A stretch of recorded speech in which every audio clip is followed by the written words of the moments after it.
नमस्कार दोस्तों, आज की इस वीडियो में हम बात करने वाले हैं विटामिन बी 12 टेस्ट के बारे में। दोस्तों, विटामिन बी 12 टेस्ट एक खून टेस्ट होता है जो कि खून में विटामिन बी 12 के स्तर को मापता है। शरीर की रक्त कोशिकाएं और तंत्रिका तंत्र को स्वस्थ बनाए रखने के लिए विटामिन बी 12 की आवश्यकता होती है। विटामिन बी 12 पशु उत्पादों में पाए जाते हैं, जैसे कि मांस, सीपदार मछली, दूध, पनीर और अंडे वगैरह। ज़्यादातर लोग जो इन उत्पादों का सेवन करते हैं और जब तक उनका शरीर खाद्य पदार्थों से विटामिन बी 12 लेता रहता है, तब तक उनमें बहुत ही कम मामलों में विटामिन बी 12 की कमी हो पाती है। जो लोग कठोर शाकाहारी होते हैं और किसी भी पशु उत्पाद का सेवन नहीं करते, इनके साथ ही साथ उन कठोर शाकाहारी माताओं से जन्म लेने वाले बच्चे भी जो कठोर शाकाहारी है, उनमें विटामिन बी 12 की कमी से एनीमिया होने का जोखिम बढ़ जाता है। इसीलिए उन्हें विटामिन बी 12 के सप्लीमेंट लेने चाहिए। विटामिन बी 12 को लिवर में सालों तक संग्रह करके रखा जा सकता है, जो कि एनीमिया के खतरे को कम करता है। और आमतौर पर विटामिन बी 12 को उस समय मापा जाता है जब फॉलिक एसिड को मापा जाता है, क्योंकि इन दोनों में से किसी की भी कमी एक प्रकार के एनीमिया को विकसित कर देती है, जिसे कि मेगालोब्लास्टिक एनीमिया कहते हैं। और विटामिन बी 12 की कमी तंत्रिका तंत्र को भी प्रभावित करती है। दोस्तों, बात की जाए कि विटामिन बी 12 टेस्ट क्या होता है, तो विटामिन बी 12 टेस्ट की मदद से खून में विटामिन बी 12 की मात्रा को मापा जाता है। जब स्वास्थ्य जांच या एनीमिया के मूल्यांकन करने के लिए कंप्लीट ब्लड काउंट यानी कि सीबीसी या ब्लड स्मीयर किया जाता है, तो उस दौरान विटामिन बी 12 टेस्ट भी किया जा सकता है। और ये बड़ी लाल रक्त कोशिकाओं की उपस्थिति में लाल रक्त कोशिकाओं के निम्न स्तर का संकेत देते हैं। विशेष रूप से मीन कॉर्पस्क्यूलर वॉल्यूम का उच्च स्तर यह संकेत देता है कि लाल रक्त कोशिकाओं का आकार बढ़ गया है। विटामिन बी 12 सामान्य लाल रक्त कोशिकाओं, उत्तक, कोशिका संबंधी मरम्मत और डीएनए संश्लेषण बनने के लिए आवश्यक होती है। और इसके साथ ही साथ विटामिन बी 12 तंत्रिका स्वास्थ्य और कोशिका विभाजन यानी कि सेल डिवीजन के लिए भी महत्वपूर्ण है, जैसे कि गर्भावस्था के दौरान भ्रूण का तेजी से बढ़ना। विटामिन बी 12 की कमी के कारण मैक्रोसाइटिक एनीमिया विकसित हो सकता है, जिसमें कि आकार में बड़ी और संख्या में कम लाल रक्त कोशिकाओं का उत्पादन होने लगता है। विटामिन बी 12 की कमी के कारण न्यूरोपैथी के कई बदलाव हो सकते हैं और नसों की क्षति रोगी के हाथों और पैरों में झुनझुनी और सुन्नता पैदा कर सकती है। तो बात की जाए कि विटामिन बी 12 टेस्ट क्यों किया जाता है, तो ये परीक्षण सीरम यानी कि जो खून का तरल भाग होता है, उसमें विटामिन बी 12 के संकेंद्रण को मापता है। विटामिन बी 12 भी कोबाल अमाइन के रूप में जाना जाता है। और विटामिन बी 12 और फोलेट दोनों विटामिन बी कॉम्प्लेक्स ग्रुप के हिस्से होते हैं और खाद्य पदार्थों द्वारा प्राप्त किए जाते हैं। विटामिन बी 12 पशु उत्पादों में पाया जाता है, जैसे कि लाल मांस, मछली, मुर्गी, दूध और अंडे वगैरह।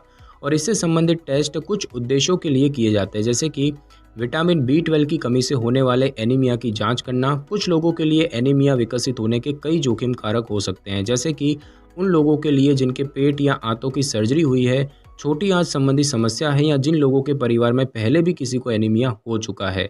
कुछ निश्चित प्रकार के एनीमिया का परीक्षण करने के लिए, जैसे कि मेगालोब्लास्टिक एनीमिया, डिमेंशिया या तंत्रिका तंत्र के लक्षणों के कारण का पता लगाने के लिए, तंत्रिका तंत्र के लक्षण जैसे कि हाथों और पैरों में झुनझुनी और सुन्नता महसूस होना, जिसे कि हम पेरिफेरल न्यूरोपैथी कहते हैं।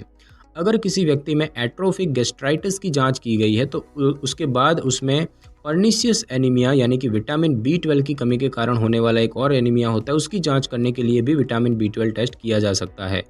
जिन लोगों में कुपोषण या कुअवशोषण के लक्षण दिखाई देते हैं, उन लोगों में सामान्य स्वास्थ्य और पोषण की स्थिति जानने के लिए विटामिन बी 12 का इस्तेमाल अन्य वर्गीकृत टेस्टों के साथ संयोजन के रूप में किया जा सकता है।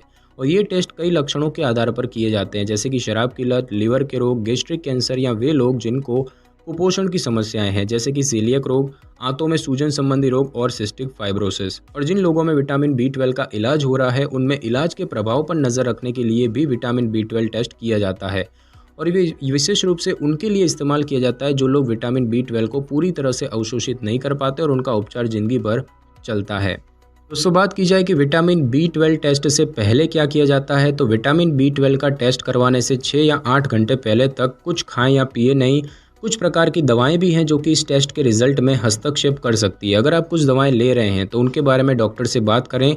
अगर वे दवाएं डॉक्टर छोड़ने के लिए कहें तो उन दवाओं को ना लें।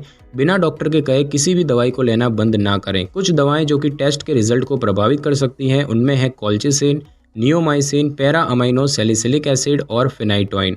उसके बाद दोस्तों, बात की जाए कि विटामिन बी 12 टेस्ट कैसे किया जाता है। दोस्तों इस टेस्ट में डॉक्टर जो है वो खून का सैंपल निकालते हैं, जिसके लिए कुछ पद्धति अपनाई जाती है। जैसे कि सबसे पहले बाह के ऊपरी हिस्से पर बैंड या पट्टी बांध देते हैं, जिससे कि खून का बहाव रुक जाता है। खून का बहाव रुक जाने के बाद नसें खून से भरकर फूलने लग जाती है, जिससे कि नसें स्पष्ट दिखने लग जाती है और उनमें सुई लगाना आसान हो जाता है। जहाँ पर सुई लगाई जाती है उसे अल्कोहल के साथ साफ़ किया जाता है। उसके बाद नस में एक सुई लगाई जाती है और खून का सैंपल निकालने की प्रक्रिया शुरू की जाती है।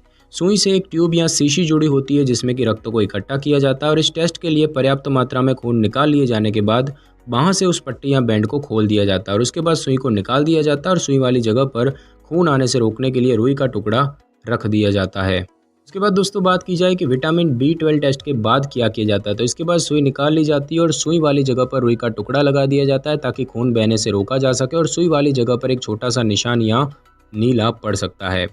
बात की जाए कि विटामिन B12 टेस्ट के क्या जोखिम होते हैं, तो इसमें खून निकालने से संबंधित कुछ मामूली जोखिम जुड़े होते हैं। नसें और धमनियां हर व्यक्ति की अलग अलग आकार की हो सकती है और यहाँ तक कि एक तरफ से दूसरे तरफ की नसों और धमनियों का आकार अलग अलग हो सकता है और इसीलिए खून निकालने की जो प्रक्रिया है ये किसी के लिए आसान तो किसी के लिए कठिन और दर्द भरी हो सकती है। खून आने के साथ जुड़े अन्य जोखिम मामूली हो सकते हैं, लेकिन उनमें अगर हम बात करें तो वो है अत्यधिक खून बहना, बेहोशी या सिर घूमने जैसा महसूस करना, हेमेटोमा होना यानी कि त्वचा के नीचे खून जमा होना, इन्फेक्शन होना यानी कि त्वचा में सुई से छेद होने के कारण इन्फेक्शन के भी कुछ जोखिम हो सकते हैं। अगर टेस्ट के बाद बाह में दर्द हो रहा है या सूजन आ गई है तो इस बारे में डॉक्टर को बताएं। अगर आपको खून बहने संबंधी कोई विकार है तो टेस्ट करवाने से पहले ही डॉक्टर को इस बारे में बता दें। अगर आपको खून का थक्का जमने संबंधी समस्या है या पहले थी तो इस बारे में भी डॉक्टर को जानकारी जरूर दें। जहां पर सुई लगाई जाती है वहां से थोड़ी मात्रा में खून निकलना संभव है। तो बात की जाए कि विटामिन B12 टेस्ट के परिणाम और नॉर्मल रेंज क्या होते हैं, तो दोस्तों नॉर्मल रेंज की बात की जाए तो विटामिन B12 का नॉर्मल रेंज 200 से 900 पिकोग्राम प्रति मिलीलीटर होता है।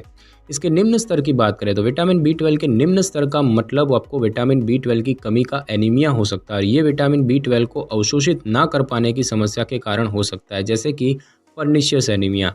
शरीर में विटामिन B12 का निम्न स्तर कम होने का कारण कई परिस्थितियां हो सकती है, जैसे कि पेट का कुछ भाग या पूरा आमाशय शरीर से बाहर निकाल देना, जैसे कि हम गैस्ट्रेक्टोमी कहते हैं, गैस्ट्रिक बाईपास सर्जरी और अन्य सर्जरी जिनकी मदद से छोटी आंत का वो हिस्सा निकाला जाता है जहां पर विटामिन B12 को अवशोषित किया जाता है, जैसे कि टर्मिनल इलियम। विटामिन B12 के निम्न स्तर का मतलब एक परजीवी इन्फेक्शन भी हो सकता है, जिसे कि टैपवर्म कहा जाता है और बहुत ही कम मामलों में विटामिन B12 का स्तर कम होने का मतलब ये भी हो सकता है कि व्यक्ति अपने खाद्य पदार्थ में पर्याप्त मात्रा में विटामिन B12 प्राप्त नहीं कर पा रहा है। इसका निम्न स्तर हाइपरथायरॉयडिज्म या फॉलिक एसिड की कमी से होने वाले एनीमिया से भी जुड़ा हो सकता है। खून में प्रोटीन का उच्च स्तर जैसे कि मल्टीपल माइलोमा विटामिन B12 में कमी दिखा सकता है। उच्च स्तर की बात करें तो विटामिन B12 का उच्च स्तर लीवर के रोग जैसे कि सिरोसिस या हेपेटाइटिस और कुछ प्रकार के ल्यूकेमिया के कारण हो सकता है, लेकिन विटामिन B12 टेस्ट का इस्तेमाल आमतौर पर इन समस्याओं की जांच करने के लिए नहीं किया जाता।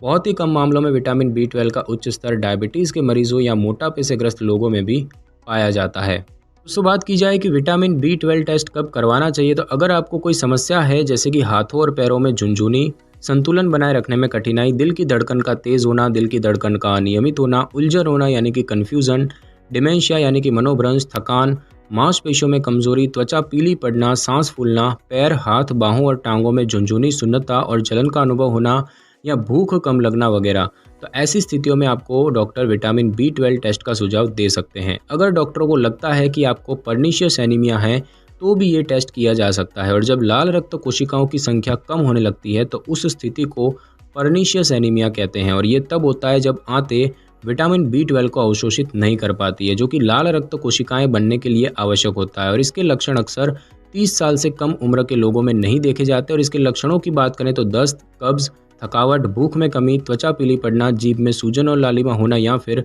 मसूड़ों से खून आना वगैरह। तो दोस्तों आज की इस वीडियो में बस इतना ही। अगर आपको मेरी ये वीडियो और जानकारी अच्छी लगी हो तो वीडियो को लाइक और शेयर कर दीजिए और कमेंट करना बिल्कुल भी ना भूलें। और अगर आप हमारे चैनल पर नए हैं तो चैनल को कर लें सब्सक्राइब और बेल आइकन के बटन को ज़रूर क्लिक कर लें ताकि मेरी नई वीडियो की नोटिफिकेशन सबसे पहले आपको मिल सके। Thanks for your time.